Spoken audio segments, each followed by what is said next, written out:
Hello YouTube, hope you're all keeping well out there. Today's a video response to a chap called Drink and Games with Josh, who lives over the pond in the USA. Really nice guy. I did message him the other day and said I might do a video response to this. So please find the link to his video in the description below, as I usually do. Now, the subject for Josh's video is valuable games, and I understand and I completely get that it can be a bit vulgar talking about prices of games, and this isn't in any way, shape or form meant to be, you know, a gloat or a boast or a show off or anything like that. That's not me, that's not my style. But the reason I wanted to do this is because once I get the games, I don't tend to keep up with the prices of those games that are in my collection. It's always about the games that I need and want that aren't in my collection. You know, I'm always watching the prices of those, making sure I'm getting a good deal and things like that. But I do have an app on my iPhone which I don't know if it's 100% accurate, but it is a good guide of rare. It shows you your rarity and the value of the games. I do think it leans a little bit more to maybe the US pricing, but again, I'm not sure how they the algorithms work or how they get their data. I think it's through eBay, maybe a couple of other sites. But I do use that, and that is quite good.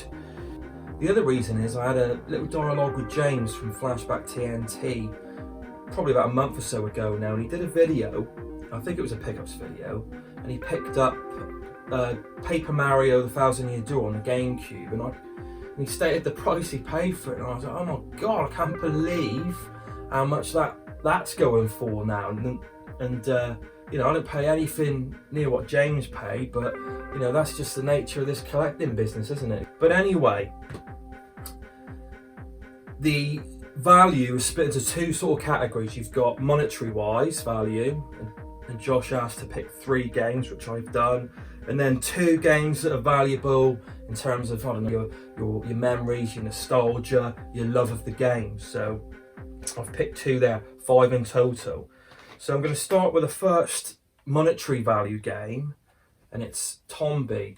Now I picked this up probably 3 years ago now, maybe, and I got it for 50. But again, this climbs over what, £100 now if it's in, you know, reasonable condition, and this one is. I don't think it's too. The case is a little bit marked, but that can be swapped out, and it's complete with a manual. Disc is a little bit marked, but yeah, it's just what people are willing to pay, isn't it? These things do fluctuate, but it is reaching, I don't know, say 120 maybe now. I don't know if you can get deals. Just had a quick look on eBay to work out which ones are my most valuable games. The next one is one I got again probably 5 years ago now, and it's Canon Spike for the Dreamcast. This is a highly sought after game, and I got that one for 60, and this one commands a greater price to this one. I've seen it going for over 200 now. Some people are asking silly money, but I tried to go into eBay and look at sold listings rather than what people are asking for on buy it now, because that's just ludicrous, some of it. And yeah, that's another episode in itself, isn't it? Another talking point in itself. And the last monetary value game, or most valuable game, is Tera Enigma for the Super Nintendo. Now I did pay out, this is probably not a year ago I got this maybe, and I knew I'd have to pay out for this one, but it came up for a buy it now, and I think it was about 100 on the nose with P&P. So I thought that was a good deal. I really wanted to play it, and I have played it and finished it and thought it was very, very good.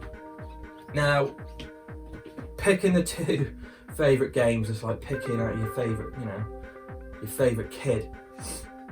But asking me today what my most valuable games are, it's these 2. I plumbed for these, and you know, they are 2 of my favourite games of all time, hands down.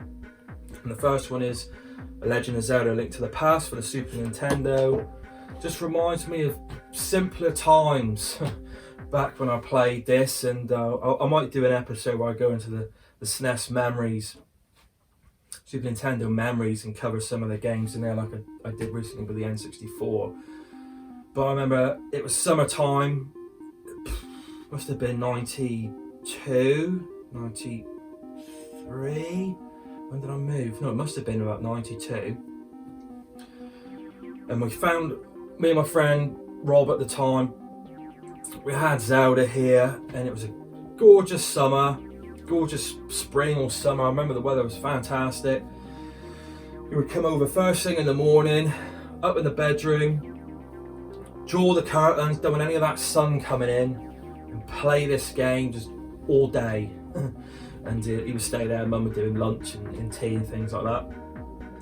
And next day, rinse, repeat. Although the next day I always remember, and the day after that, and maybe even the day after that, we actually boshed it and beat it in within a week, definitely.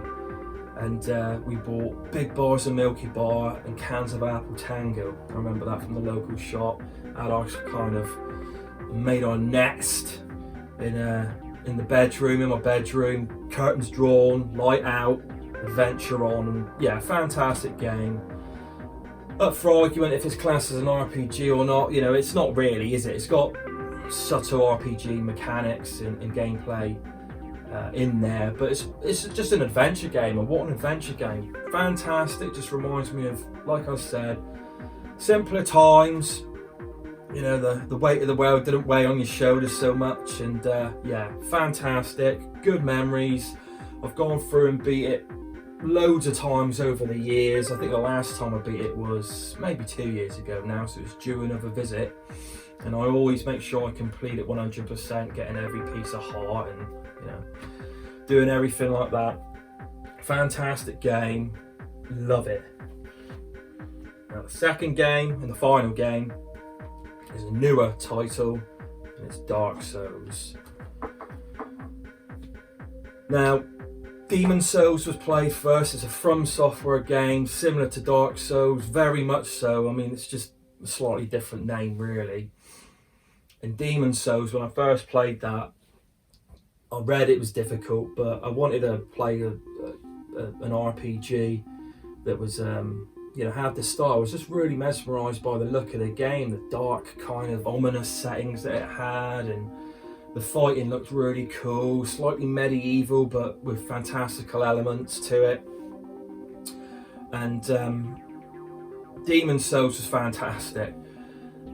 I don't know why I loved it as much as I did. I remember playing this thinking, this is so hard, this game, but I just couldn't put it down. And once you get it, any of the Souls games, once you get it, then you take a step back and you approach the combat completely differently. You take your time.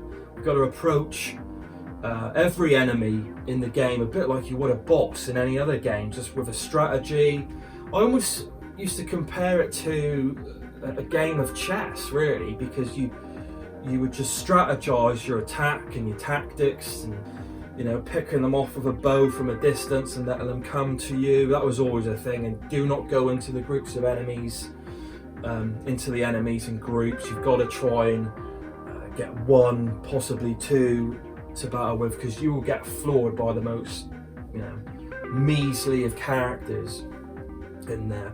But for me, I'm planning on doing a good series focus on the Soulsborne games later on, but I want to play Sekiro first, and I can't believe I haven't played it. Dark Souls for me is where I think they took everything about Demon Souls. Demon Souls is, a 10 out of 10 game for me, but they just made it ever so slightly better in this. I much preferred the structure of the world.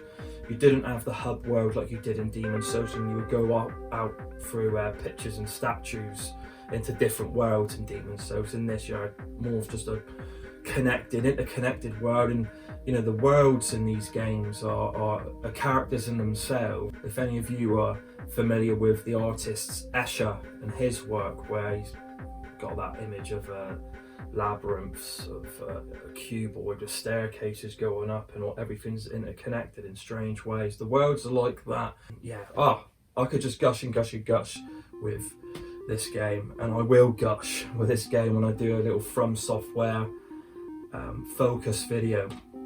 And I've also got it on PlayStation 4. There's no way I was gonna not do that. Fantastic games. There you go, peeps.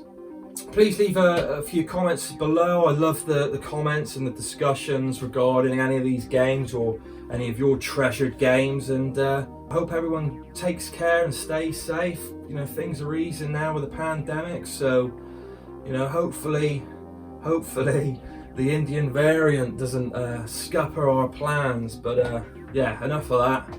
Hope you're all well, guys. Everyone take care, and I'll see you again.